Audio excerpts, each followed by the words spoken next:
أقصر طريق لحل أي مشكلة هو الفهم الشامل لأبعادها وأسبابها وآثارها السلبية، ومن بعد كده نبدأ نتعرف على الطرق اللي بتساعدنا على التغلب عليها. علشان كده كتابنا متقسم لبابين رئيسيين، أولهم بيعالج العوامل النفسية اللي بتخليك تدمن وسائل التكنولوجيا، والتاني بيشرح ازاي تتبع نظام ديتوكس هدفه تخليص عقلك من سموم التكنولوجيا الزايدة.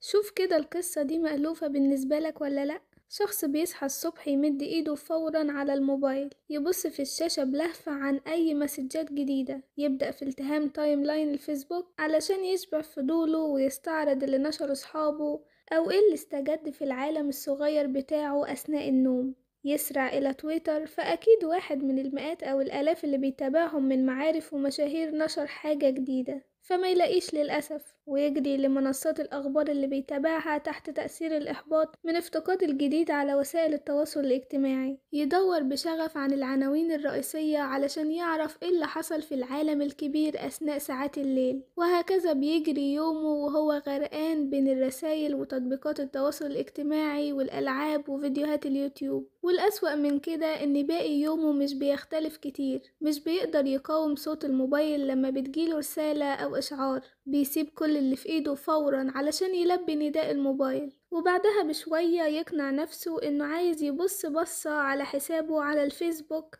دقايق معدودة، فينسى نفسه ساعة كاملة ويغرق في التايم لاين بلا هدف. لو كانت القصة دي بتمثلك فللأسف ممكن تكون مدمن لوسائل التكنولوجيا، لكن ما تيأسش، التغلب عليها واستعادة حياتك ممكن جدا بمساعدة الطرق اللي هنقولها في الجزء التاني. لكن في الأول خلونا نعرف احنا مدمنين وسائل التكنولوجيا ولا لأ. معانا 5 علامات. رقم 1، لو كنت بتمسك الموبايل بشكل تلقائي لو رن أو سمعت أي إشعار، طبيعي تجري على الموبايل لو كنت مستني مكالمة أو رسالة مهمة، لكن إنك تفضل ماسكه باهتمام كل ما تسمع صوت إشعار بشكل قهري دي حاجة تانية، فالتصرف ده هو بداية الإدمان. رقم 2، لو كنت بتتوتر لو انقطع اتصالك بالإنترنت ويزيد توترك مع طول المدة، أو لو كانت علاقاتك الاجتماعية الطبيعية اتأثرت بالسلب من طول المدة اللي بتقضيها متصل بالإنترنت.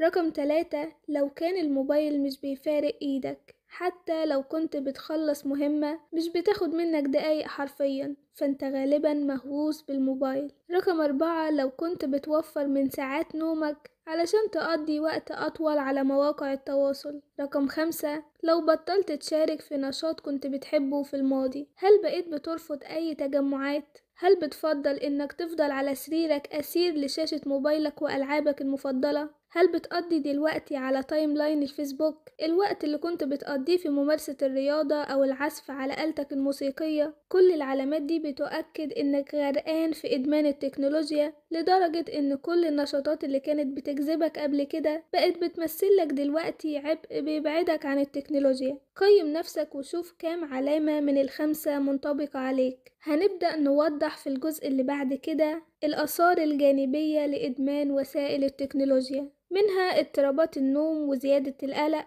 والضغط وقلة التركيز وتراجع مستوى الإنتاجية وقلة مهارات التواصل. طيب ايه هي الأسباب اللي بتخليك مدمن لوسائل التكنولوجيا؟ رقم 1، الوفرة الزايدة للمعلومات. من 30 سنة بالظبط كانوا بيحصلوا على المعلومات بطريقة هادية من الصحف والمجلات والبرامج المتخصصة أو من المكتبات العامة، لكن النهاردة بقينا بنغرق غصب عننا في بحر من المعلومات اللي تهمنا واللي ما تهمناش. رقم 2، خوفك من إن يفوتك أي جديد. رقم 3، عدم وجود خطة للسيطرة على الهوس اللي بيتحكم فيك.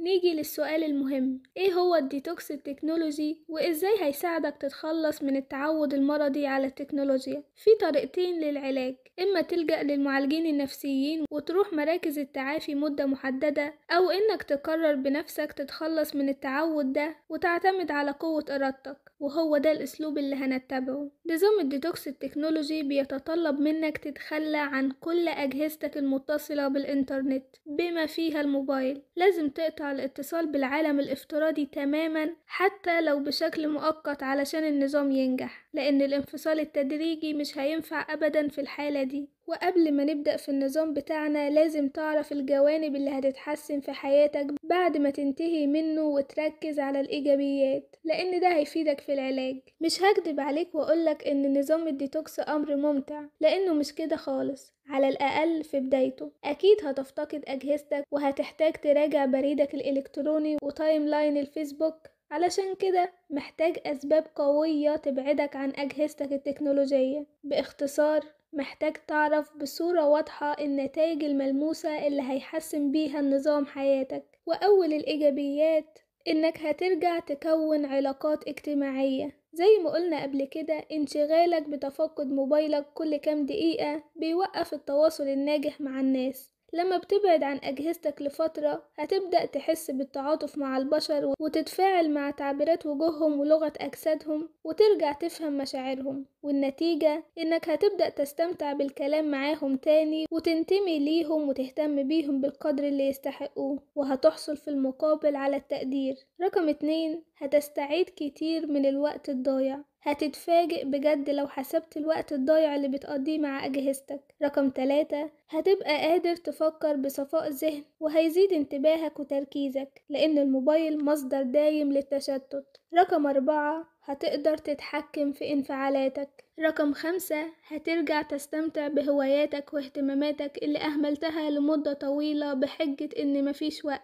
الوقت ملوش ذنب، انت اللي بقيت مهمل لهواياتك المفضلة، وانت اللي سبت التحكم الكامل لوسائل التكنولوجيا في كل اوقاتك وطاقتك وانتباهك. وهنا بيجي دور الديتوكس التكنولوجي اللي بيعيد ضبط عقلك وعاداتك وسلوكياتك ويرجعك زي ما كنت زمان، وساعتها هتكتشف انك كنت غلطان. الفايدة رقم 6، هتتحسن قدرتك على الإنجاز. هتفضل الأجهزة المتصلة بالإنترنت مصدر تشتيت مستمر، سواء كنت في البيت أو برا البيت، فوجود الأجهزة هتصعب عليك إتمام مهامك. نظام الديتوكس هيخلصك من كل مصادر التشتت، وهتتفاجئ وقتها من التغيير اللي هيحصل في مستوى تركيزك. لكن ما ترميش اللوم كله على نفسك، فطبيعة العصر برضو هي اللي بتفرض علينا الاستخدام اليومي الكثيف للأجهزة، بتفرض علينا إننا نبقى متاحين طول الوقت قدر الإمكان للتواصل مع الناس. لكن التواصل عن طريق التكنولوجيا بيعمل حاجز كبير جدا بينك وبين الناس اللي بتحبهم في حياتك، وكل ما تنغمس أكتر في العالم الافتراضي هيزيد الحاجز ده، وهتتدمر علاقاتك وتفقد سعادتك الحقيقية ومكانتك عند الناس. لكن لحسن الحظ دايما في حل لأي مشكلة. هنبدأ نوضح ازاي تخطط وتنفذ نظام الديتوكس التكنولوجي. الخطوة الأولى إنك تحط خطة للنظام. اسأل نفسك سؤالين. السؤال الأول، النظام هياخد قد ايه وقت؟ ممكن تكون في البداية متحمس وتبالغ في طموحاتك وتحط النظام ده لمدة أسبوع مثلا، لكن ده مش واقعي. جرب في البداية تبعد عن أجهزتك لمدة 24 ساعة بس. السؤال التاني، امتى تقدر تبدأ بالنظام؟ اختار يوم واحد ويكون من أجازتك، وحدد اليوم بالظبط من قبلها علشان عقلك يستعد ويبقى متحمس، واليوم ممكن يبقى 2 أو 3 على حسب طبيعة حياتك. وكرر النظام ده كل فترة كل ما تحس إن التكنولوجيا مسيطرة عليك. الخطوة التانية بعد ما تحط خطة للنظام، إنك هتحذف تطبيقات التواصل الاجتماعي